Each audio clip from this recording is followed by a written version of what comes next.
Hello everyone, welcome to my channel Civil Signal. और मेरा नाम है शिवी और आज हम डिस्कस करने वाले हैं चैप्टर 16 लाइट के बारे में। ये क्लास 8 एनसीईआरटी साइंस का चैप्टर नंबर 16 है।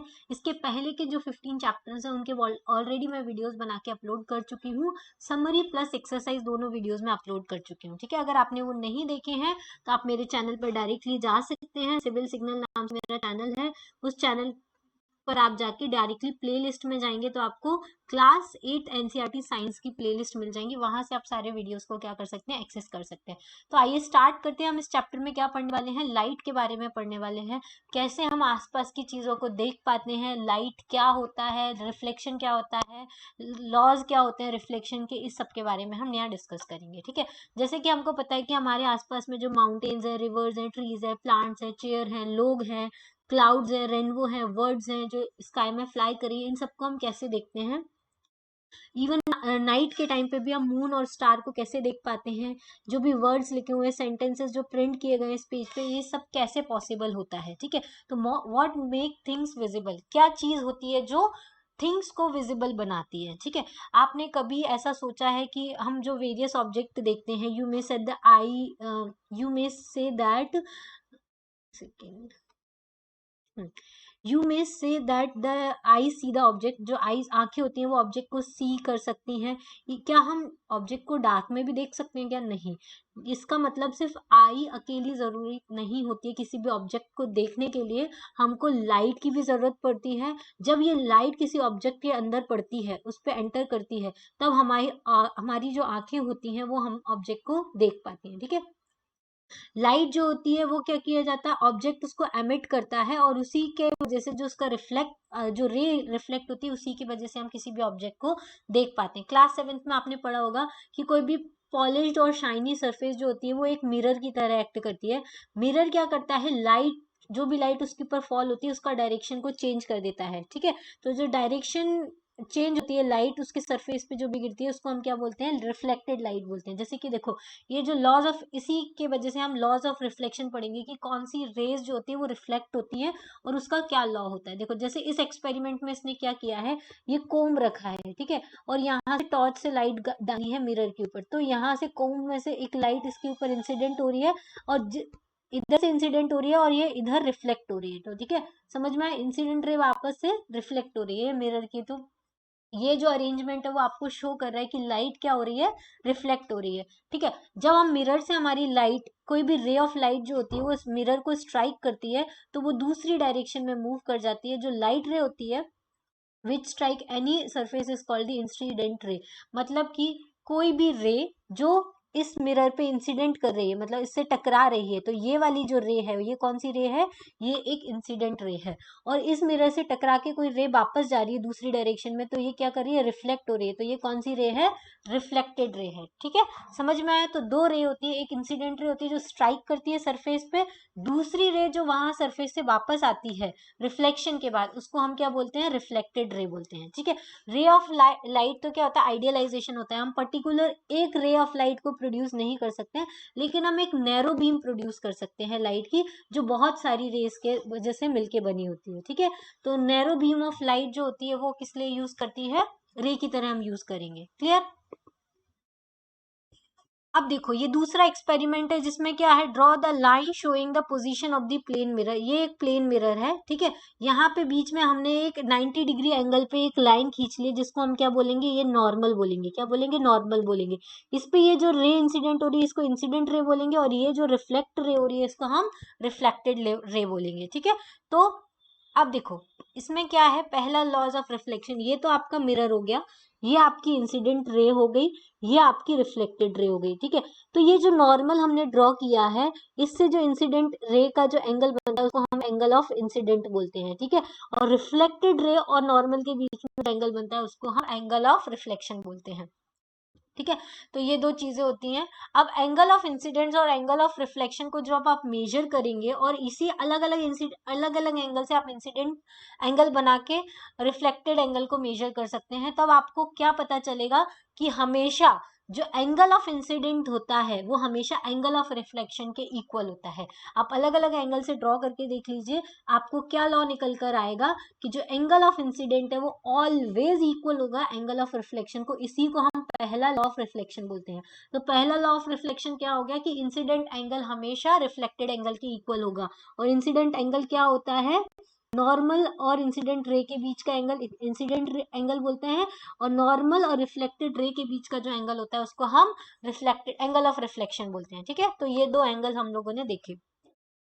अब दूसरा इन्होंने एक्सपेरिमेंट किया है अलग अलग एंगल से इंसिडेंट रे और रिफ्लेक्टेड रे को, और उन्होंने मेजर किया। देखो दूसरा लॉ ऑफ रिफ्लेक्शन निकल के आएगा। इन्होंने क्या किया, यहाँ से एक इंसिडेंट रे डाली, ये दूसरी, ये क्या कर रही है, एक ही प्लेन में वापस जा रही है। ऐसा नहीं है ना पीछे वाले प्लेन में वापस जा रही है, दूसरे एंगल से किया तो भी ये क्या कर रही है, सेम ही पाथ पे वापस आ रही है। तो इसका मतलब क्या हुआ, इंसिडेंट रे, रिफ्लेक्टेड रे और normal at the point of incident lie in the same plane, same plane में लाई कर रहे हैं, ये सेम एक ही प्लेन में लाई कर रहे हैं, इंसिडेंट रे, रिफ्लेक्टेड रे और नॉर्मल। ठीक है, ये तीनों क्या है, एक ही प्लेन में लाई कर रहे हैं, ये तीनों जो है वो एक ही प्लेन में लाई कर रहे हैं। तो ये दूसरा लॉ ऑफ रिफ्लेक्शन हो गया हमारा। समझ में आया क्या है, जो incident ray and the normal at the point of incident and the reflected ray are all in this plane, when you bend the paper you create a plane different from the plane in which the incident ray and the normal lie.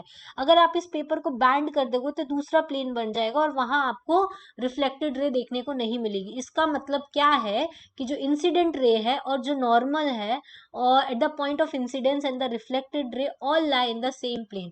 Incident ray, normal और reflected ray तीनों की तीनों एक ही plane में लाई करते हैं। ठीक है, ये दूसरा लॉ ऑफ रिफ्लेक्शन है। तो अभी तक हमने कितने लॉ ऑफ रिफ्लेक्शन पढ़ लिए, दो लॉज ऑफ रिफ्लेक्शन पढ़ लिया। पहला हमने पढ़ा था कि एंगल ऑफ इंसिडेंट जो होता है वो हमेशा एंगल ऑफ रिफ्लेक्शन के इक्वल होता है। दूसरा हमने पढ़ा इंसिडेंट रे, रिफ्लेक्टेड रे और नॉर्मल, ये तीनों एक ही प्लेन में लाई करते हैं। ठीक है, चलो नेक्स्ट अब हम देखेंगे, ये तो हो गया हमारा। अब with the sun as the source of light, ये सेम एक्सपेरिमेंट आप टॉर्च की जगह सन से भी, सन को as a source of light लेके भी करते हैं। तो आपको क्या करना है, एक रे को यूज करना है और उससे इसे एक्सपेरिमेंट करना है, तभी भी आपको यही मिलेगा कि तीनों जो है वो एक ही प्लेन में लाई करते हैं। क्लास 7th में आपने कुछ फीचर्स देखे होंगे, image of object form by a plane mirror, पहले ask him to recall those feature. जो इमेज फॉर्म होती है किसी भी प्लेन मिरर की वो कैसी होती है, वाज द इमेज इरेक्ट और अपसाइड डाउन, कैसी होती है इमेज, सीधी बनती है या अपसाइड डाउन उल्टी बनती है। ठीक है, तो ऑब्वियसली सीधी बनती है। Was it the same size as the object, तो सेम साइज की बनती है मिरर में।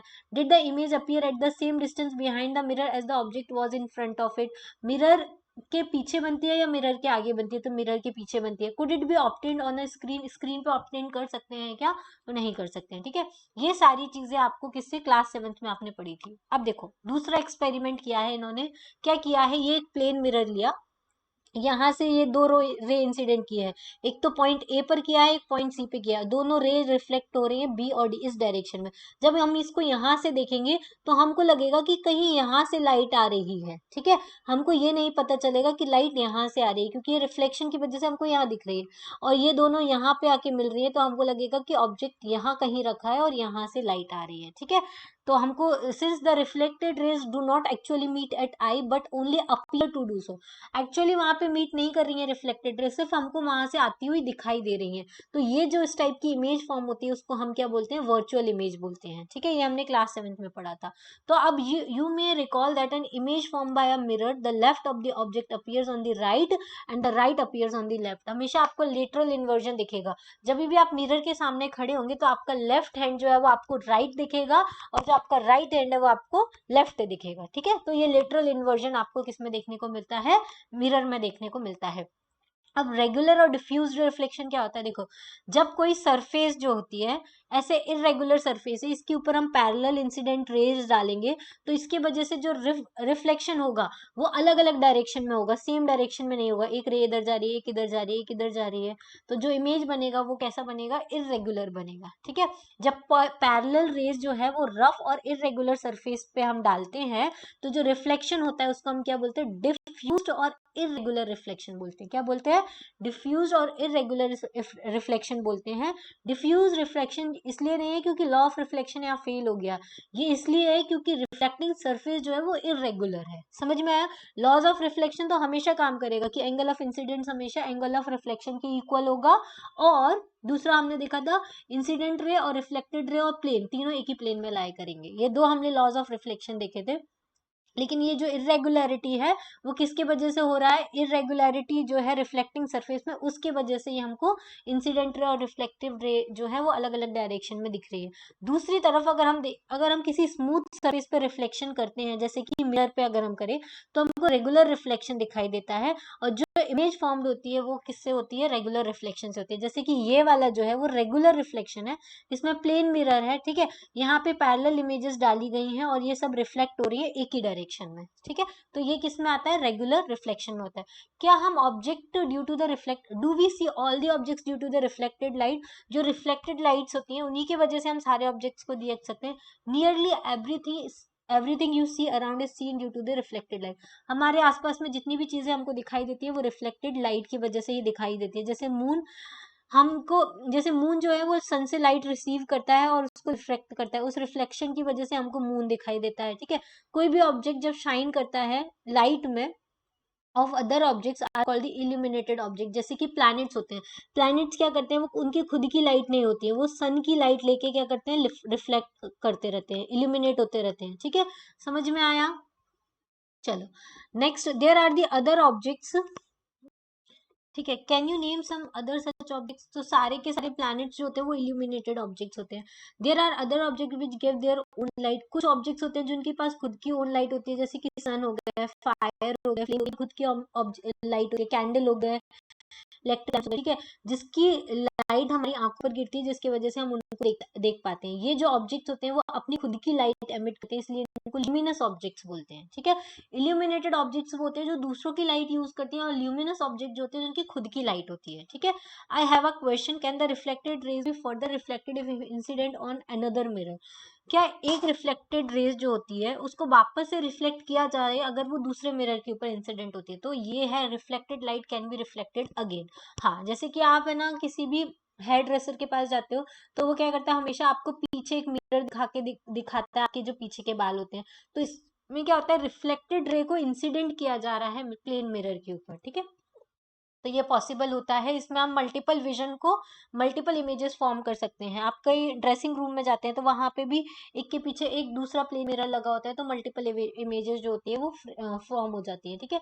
तो यही इसमें बोला है कि जब आप हेयर ड्रेसर के पास जाते हैं तो वो उसको इन फ्रंट ऑफ अ मिरर आप अगर बैठे हो तो आपको हेयर कट देखना है कम्प्लीटली, तो वो पीछे एक मिरर आपके लेके खड़ा होता है, ये शो करने के लिए कि आपका हेयर कैसे कट हुआ है, ठीक है। Do you know how you could see the hair at the back of your head? कैसे आप देख पा रहे हैं? क्योंकि जो रिफ्लेक्टेड रेज हैं उनको इंसिडेंट किया जा रहा है दूसरे मिरर के ऊपर।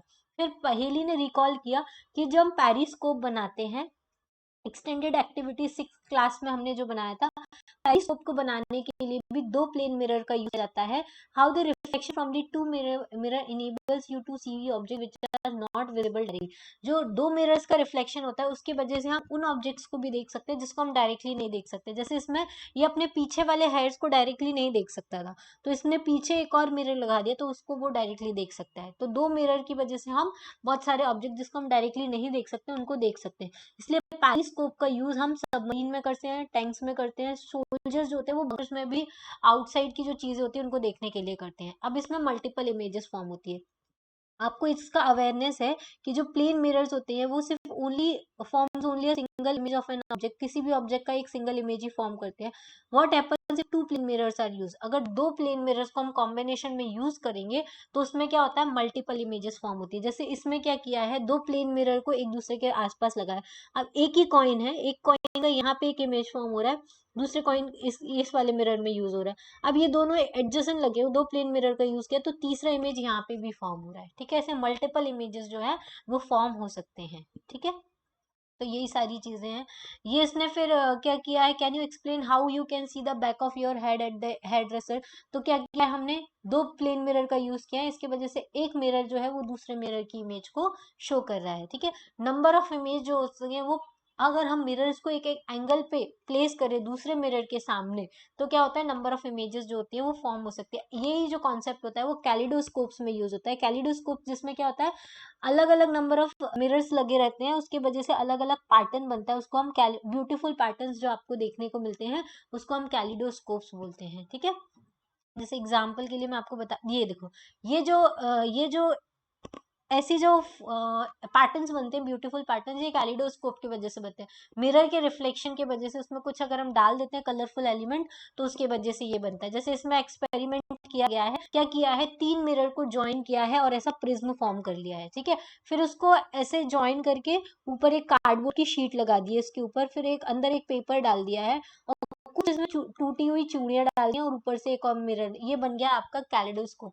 इसको आप जब भी देखेंगे आपको इसमें से बहुत सारे ब्यूटीफुल पैटर्न दिखाई देंगे। ठीक है, अब your kaleidoscope is ready, peep through the hole. आप होल में से देखो तो आपको वेराइटी ऑफ पैटर्न्स जो है ट्यूब में अंदर दिखाई देंगे। इंटरेस्टिंग कैलिडोस्कोप का ये होता है कि इसमें सेम पैटर्न हमेशा वापस नहीं दिखाई देता है, इसलिए जो डिजाइनर होते हैं वॉलपेपर के या फैब्रिक्स के या आर्टिस्ट होते हैं, वो कैलिडोस्कोप का यूज करते हैं जिससे उनको नए पैटर्न्स के आइडिया आ सके। ठीक है, इसी के वजह से आपके जो टॉयज होते हैं वो अट्रैक्टिव होते हैं। आप बहुत सारे कैलिडोस्कोप के ऊपर कोई भी कलर पेपर रैप करके अलग अलग तरीके अट्रैक्टिव डिजाइन आप उसमें से फाइंड कर सकते हैं। ठीक है, अब सन लाइट व्हाइट होती है, कलर्ड होती है।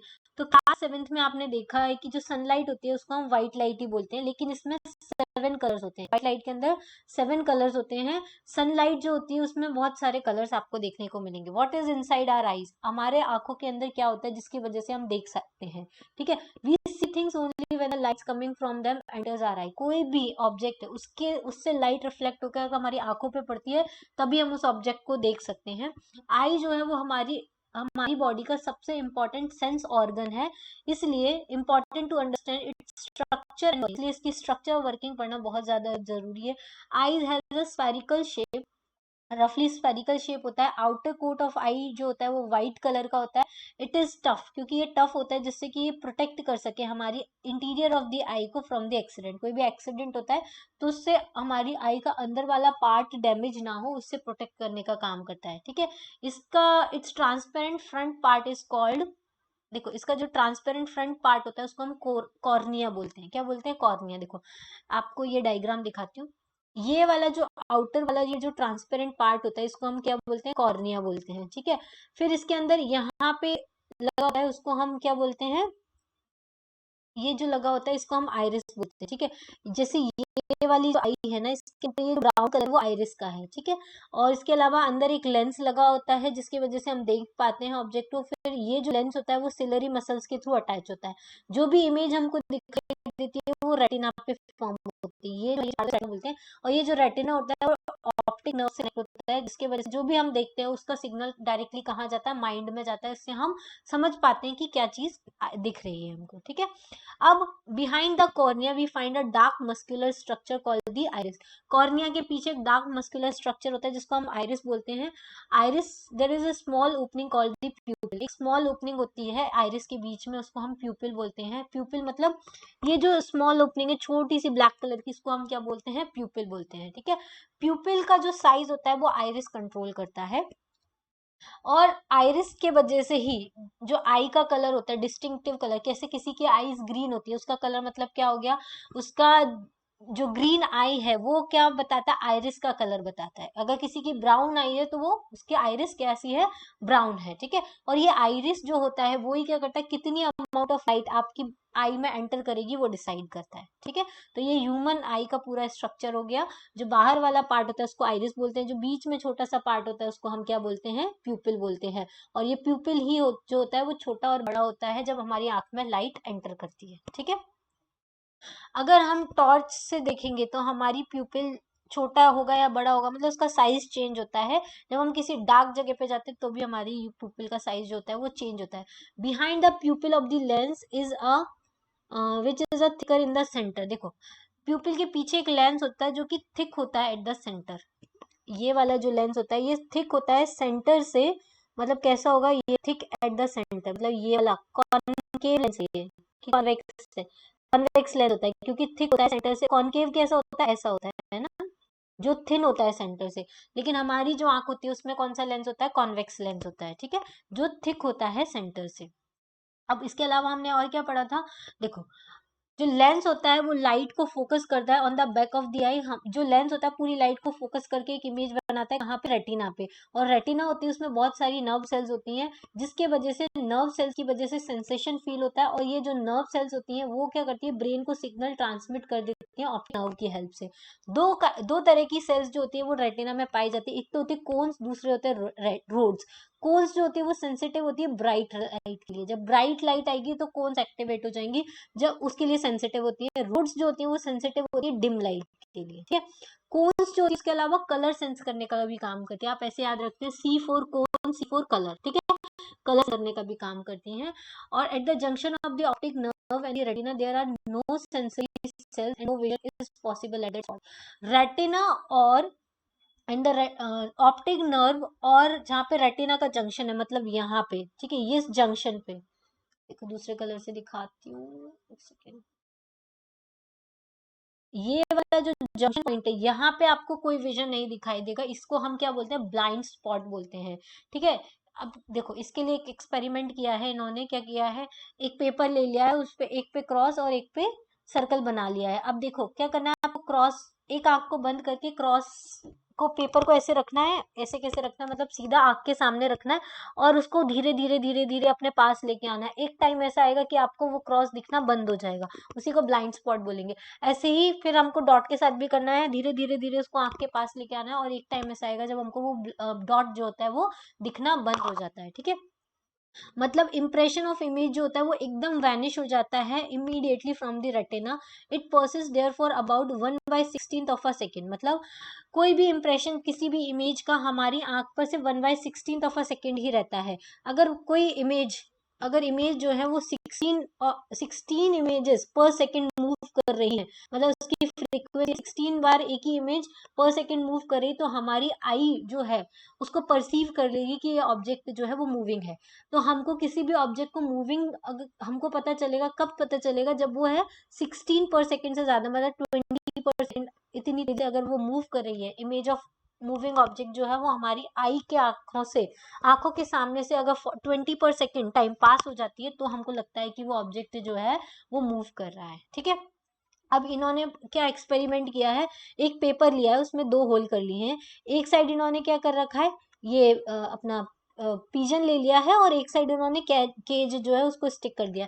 अब ये जो स्ट्रिंग्स है दोनों से इसको घुमा रहा है, यहाँ पे देखो घुमाएगा ना जल्दी जल्दी रैपिडली, तो उसके वजह से क्या होगा, ये ऐसा दिखेगा कि ये जो इमेज है ना वो इस, ये जो कबूतर है ना, मतलब ये पिंजरे के अंदर आ गया, वो इसलिए क्योंकि मोशन उसका बहुत फास्ट है। समझ में आया।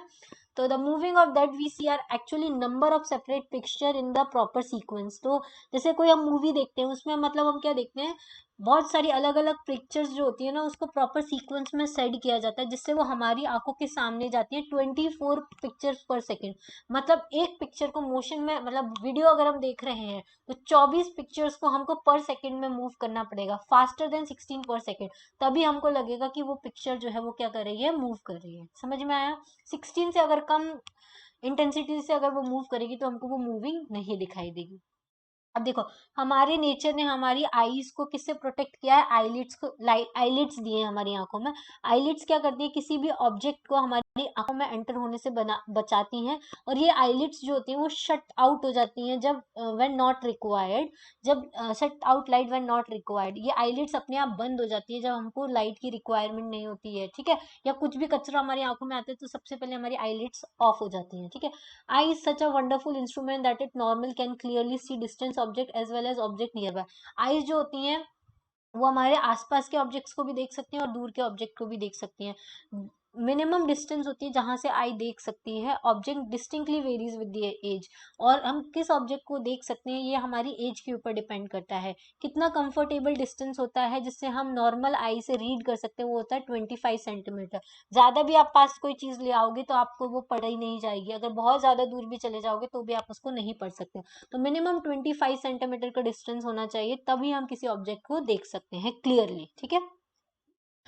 देखो कुछ लोगों में क्या होता है, वो ऑब्जेक्ट को क्लियरली देख सकते हैं जो उनके पास में होते हैं, कैन नॉट, बट वो जो डिस्टेंट ऑब्जेक्ट होते हैं उनको क्लियरली नहीं देख सकते हैं। कुछ लोगों में ऐसा होता है कि वो नियर बाय के ऑब्जेक्ट को इजीली देख सकते हैं, क्लियरली देख सकते हैं, बट जो डिस्टेंट ऑब्जेक्ट होते हैं उनको क्लियरली नहीं देख सकते हैं, विच पर इनको करेक्ट किया जा सकता है। कुछ करेक्टिव लेंसेज आते हैं, उनके थ्रू हम इस डिफेक्ट जो आई का होता है उसको करेक्ट कर सकते हैं। तो जैसे जो लोग दूर की चीजें नहीं देख सकते हैं उनके लिए कॉनकेव लेंस बनाया जाता है, जो पास की चीजें नहीं उनके लिए कॉन्वेक्स लेंस बनाया जाता है, ठीक है। तो ऐसे बहुत सारे करेक्टिव मेजर्स हैं जो हम आगे के लेक्चर्स में देखेंगे, आगे के मतलब क्लास 9th और क्लास 10th में आपको देखने को मिलेगा। कुछ पर्टिकुलरली एक ओल्ड एज में क्या होता है, आई साइट जो होती है आपकी वो फॉगी हो जाती है, मतलब आपको धुंधला दिखने लगता है। इसका मतलब जो आपका आई लेंस होता है ना, एज के साथ साथ क्या होता है, गंदा हो जाता है, क्लाउडी हो जाता है। तो इसके वजह से लोगों को क्या दिखाई नहीं देता, इसको हम कैटरेक्ट बोलते हैं, या हिंदी में हम इसको मोतिया बिंद भी बोलते हैं। इसके वजह से लॉस ऑफ विजन होता जाता है और ये कभी कभी एक्सट्रीमली सीवियर भी हो जाता है। इस डिफेक्ट को ट्रीट करने के लिए एक ओपेक लेंस होता है, पहले से जो लगा हुआ लेंस है उसको रिमूव कर दिया जाता है और एक नया आर्टिफिशियल लेंस उसमें इंसर्ट किया जाता है, जिसकी वजह से इंसान क्या होता है, वापस से देखने लगता है। और ये जो प्रोसीजर होता है, मॉडर्न टेक्नोलॉजी ने इसको बहुत सिंपल और सेफर बना दिया। आजकल अधिकतर ओल्ड एज लोग जो होते हैं ना, उनका मोतियाबिंद का ऑपरेशन होता है, ठीक है। अब दूसरा है केयर ऑफ द आई। हमको अपनी आंखों की प्रॉपर केयर करना चाहिए, प्रॉपर केयर हमारी आंखों के लिए जरूरी है। हमको अगर कोई प्रॉब्लम होती है आंखों में तो आई स्पेशलिस्ट के पास जाना चाहिए। अगर आई स्पेशलिस्ट के पास जाएंगे तो वो एडवाइस करेगा आपको सुटेबल स्पेक्टिकल्स के लिए, ठीक है। अगर ज्यादा लाइट जा रही है या टू मच लाइट जो होती है वो भी हमारी आंखों के लिए बेकार होती है। इनसफिशिएंट लाइट होती है तो उसके वजह से भी आई स्ट्रेन होते हैं और हेडेक होने लगता है। सन जैसे कि पावरफुल लाइट्स अगर हम यूज करेंगे आंखों में, टॉर्च हम यूज करेंगे, उसके वजह से हमारा रेटिना जो है वो इंजर हो सकता है। सन जो होता है एक पावरफुल लाइट होती है, डायरेक्टली हम उसको कभी नहीं देखना चाहिए। अपनी आंखों को कभी भी रब नहीं करना चाहिए। अगर कोई पार्टिकल या डस्ट आपकी आंखों में आ रहा है तो हमेशा उसको वॉश करना चाहिए, कभी भी उसको रब करके नहीं निकालना चाहिए, ठीक है। ऑलवेज जो रीड कोई भी चीज आप पढ़ रहे हो तो हमेशा नॉर्मल डिस्टेंस से रीड करो, जिससे विजन आपका क्लियर रहे, ठीक है। आपको अपनी बुक या कुछ भी चीज आप रीड करो उसको बहुत पास से या बहुत दूर से नहीं पढ़ना चाहिए, ठीक है। उसके लिए एक सफिशिएंट डिस्टेंस होनी चाहिए। फिर एक बैलेंस्ड डाइट होनी चाहिए हमारी फूड में, उसमें कुछ कंपोनेंट होने चाहिए जो आई के लिए बहुत अच्छे होते हैं, जैसे कि विटामिन ए की अगर हमारी फूड स्टफ में कमी होती है तो उसकी वजह से भी लैक ऑफ विजन हो सकता है, आई ट्रेवल कर सकता है। तो हमारे नाइट ब्लाइंडनेस को दूर करने के लिए हमारे फूड में क्या क्या होना चाहिए, रॉ कैरेट होना चाहिए, ब्रोकली होना चाहिए, ग्रीन वेजिटेबल्स होने चाहिए, ठीक है। ग्रीन वेजिटेबल्स जैसे कि स्पिनच हो गया, फिर मेथी हो गया, कोड लीवर ऑयल होना चाहिए, ये सब रिच होते हैं विटामिन ए में, तो हमारी आंखों के लिए अच्छे होते हैं। एग्स होना चाहिए, मिल्क होना चाहिए, कर्ड होना चाहिए, चीज होना चाहिए, बटर, फ्रूट्स, पपाया, मैंगो, ये सब विटामिन ए में रिच होते हैं, तो इन सबको आपको जरूर खाना चाहिए, ठीक है, अगर आपको आंखों की वीकनेस है तो। Visually impaired person can read and right. जो विजुअली इम्पेयर्ड पर्सन होता है, मतलब जो उसको दिखाई नहीं देता, वो भी रीड और राइट कर सकता है। कुछ पर्सन होते हैं, मतलब इंक्लूडिंग चिल्ड्रन, बचपन से ही विजुअली इम्पेयर्ड होते हैं या फिर बहुत लिमिटेड विजन होता है चीजों को देखने के लिए। कुछ पर्सन जो होते हैं वो अपनी वर्ड से ही अंधे होते हैं, मतलब जन्म से अंधे होते हैं। कुछ लोग होते हैं वो अपनी आई साइट लूज कर देते हैं क्योंकि कोई उनको डिसीज हो जाती है या फिर कोई इंजरी हो जाती है, ठीक है। तो ऐसे लोगों को identify things by touching and listening to voice. वो चीजों को कैसे आइडेंटिफाई करते हैं, या तो उसको टच करके या फिर उसको सुनकर, ठीक है। ये दोनों चीज उनकी तेज होती है, इस वजह से वो इजीली किसी भी चीज को सेंस कर सकते हैं, ठीक है।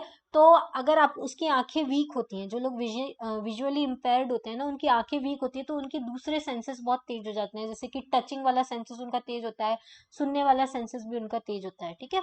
और एडिशनल रिसोर्सेज भी अवेलेबल हैं जिससे अब उनकी कैपेबिलिटी को फर्दर इम्प्रूव किया जा सके, ठीक है। जैसे कि ब्रेल लिपि जो है वो यूज किया जाता है, जैसे ऑडिटरी, देखो विजुअल एड्स दिए जाते हैं, टेक्टुअल एड्स दिए जाते हैं जिसमें टच से आप सेंस कर सकते हैं, ऑडिटरी एड्स दिए जाते हैं जिसमें आप सुन के कर सकते हैं, इलेक्ट्रॉनिक एड्स दिए जाते हैं। ये सारी चीजें जो अवेलेबल कराई जाती है, जैसे कि ऑडियो सीडीज हो गए, वॉइस बॉक्सेस हो गए, ऑप्टिकल एड जैसे कि लेंसेज हो गए, कॉन्टेक्ट लेंसेज हो गए, टिंटेड लेंसेज हो गए, मैग्नीफायर्स हो गए, टेलीस्कोपिक एड्स हो गए, लेंस के कॉम्बिनेशन यूज किए जाते हैं जिससे कि उनकी विजुअल लिमिटेशन को रेक्टिफाई किया जा सके, टेलीस्कोपिक एड्स हो गए, और बहुत सारे चॉकबोर्ड और अलग अलग तरीके के डेमोन्स्ट्रेशन किए जाते हैं। अब देखो, what is Braille system. Braille system कैसे हुआ, एक मोस्ट पॉपुलर रिसोर्स है विजुअली चैलेंज पर्सन के लिए, वो है ब्रेल।